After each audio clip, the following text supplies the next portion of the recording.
دوستو، بحیثیت مسلمان ہم سب یہ جانتے ہیں کہ اللہ تعالیٰ نے حضرت آدم علیہ السلام کو چکنی مٹی سے پیدا فرمایا تھا اور پھر حضرت آدم علیہ السلام سے بنی نوع انسان کی تخلیق کا سلسلہ شروع ہوا۔ تمام آسمانی کتابوں کے ماننے والوں کا عقیدہ یہ ہے کہ اس روئے زمین پر اللہ تعالیٰ نے حضرت آدم علیہ السلام کو تخلیق کیا۔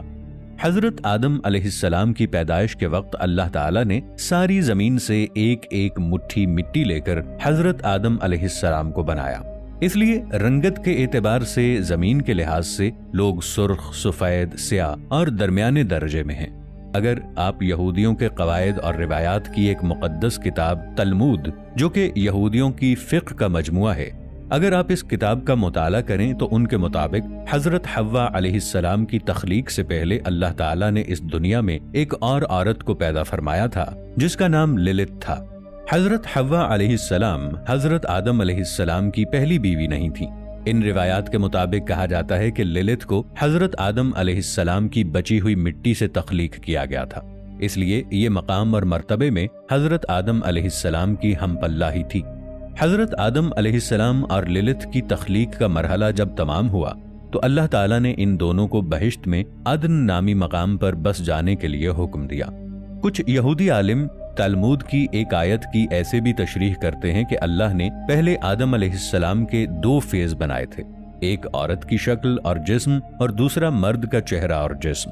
یہ دونوں آپس میں جڑے ہوئے تھے، بعد میں انہیں چلنے پھرنے میں مشکلات کی وجہ سے الگ الگ کر دیا گیا، اور یوں آدم علیہ السلام اور للت دونوں میاں بیوی کی شکل میں وجود میں آ گئے۔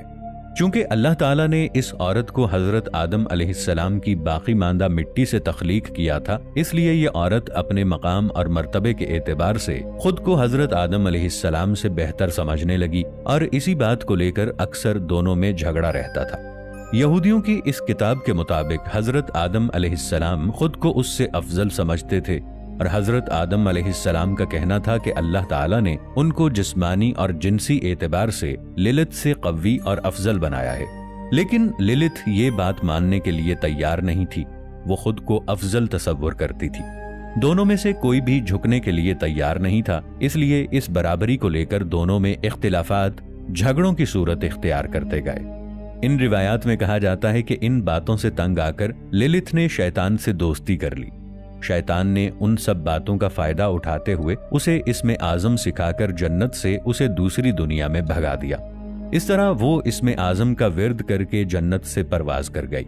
جب حضرت آدم علیہ السلام نے اپنی بیوی کو جنت میں کہیں بھی نہ پایا تو انہوں نے اللہ تعالیٰ سے التجا کی کہ اے اللہ، تو نے میرا دل بہلانے کے سامان کے لیے جو عورت تخلیق کی تھی وہ عورت جنت میں نہیں بلکہ کہیں اور پرواز کر گئی ہے۔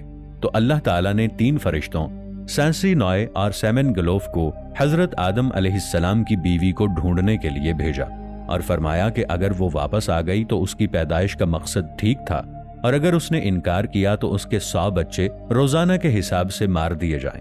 فرشتے یہ احکامات لے کر فوراً تلاش کے لیے روانہ ہو گئے۔ فرشتوں نے اس عورت کی تلاش شروع کر دی تو انہوں نے پایا کہ وہ ایک سمندر جہاں مصری فرعون سمیت ڈوبے تھے، اس سمندر کے درمیان غوطہ زن ہے۔ فرشتے اس عورت کے پاس گئے اور نہایت شائستگی سے کہنے لگے کہ ہمارے ساتھ جنت کے سفر پر واپس چلو، مگر اس عورت نے ساتھ چلنے سے انکار کر دیا، اور یہ عورت روزانہ اپنے 100 بچے مروانے پر راضی ہو گئی۔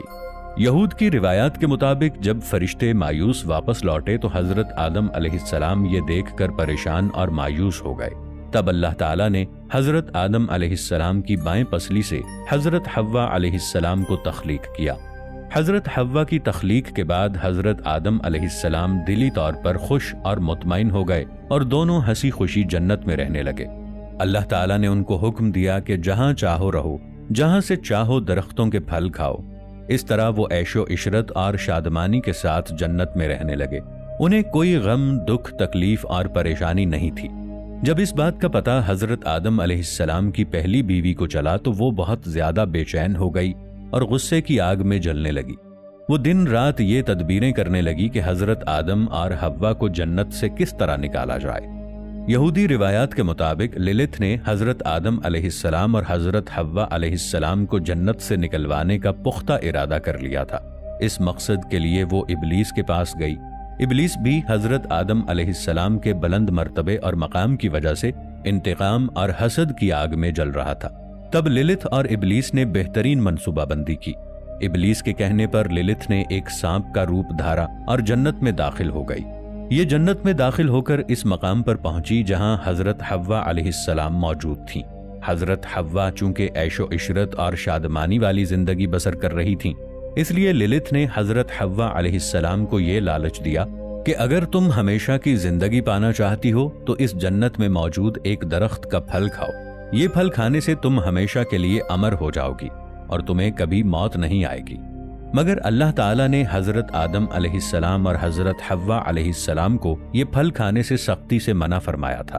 اللہ تعالیٰ نے فرمایا تھا کہ تم جہاں چاہو رہو، مگر اس درخت کے پاس نہ جانا اور بھول کے بھی اس درخت کا پھل نہ کھانا۔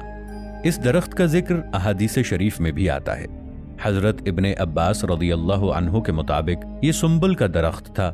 اس درخت کا دانہ گائے کے گردے کی طرح ہوتا ہے اور شہد سے زیادہ میٹھا اور مکھن سے زیادہ سفید ہوتا ہے۔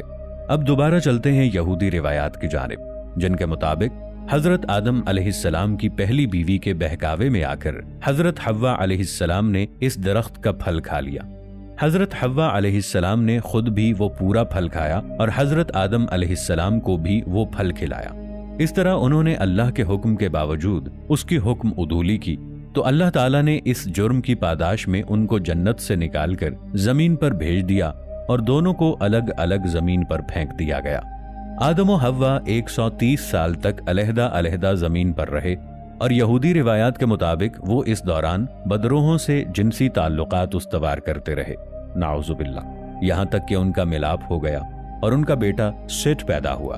اس کے بعد بیٹی ایزورا پیدا ہوئی، پھر بیٹا کین اور بیٹی آوان پیدا ہوئی، اور بیٹا آبیل اور بیٹی اکلیمہ پیدا ہوئی، اور بڑے ہونے پر ان کے جوڑوں کے حساب سے آپس میں شادیاں کر دی گئیں۔ جب اللہ تعالیٰ نے حضرت آدم علیہ السلام کی توبہ قبول فرمائی تو اس درخت کے پھل کو حضرت آدم علیہ السلام کی اولاد کے لیے غذا بنا دیا گیا۔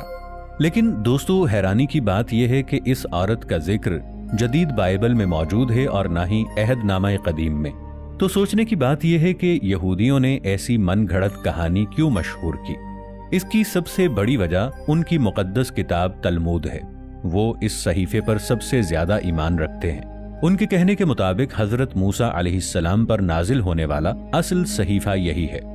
بابل کے بادشاہ بنو قد نصر نے جب یروشلم پر حملہ کر کے اسے نیست و نابود کر دیا تو وہاں پر موجود تمام یہودی عالمین اور صالحین انہیں اپنے ساتھ وہ غلام بنا کر اپنے ملک بابل میں ساتھ لے گیا۔ یہودیوں کی اس قید کو بابل کی اسیری کہا جاتا ہے۔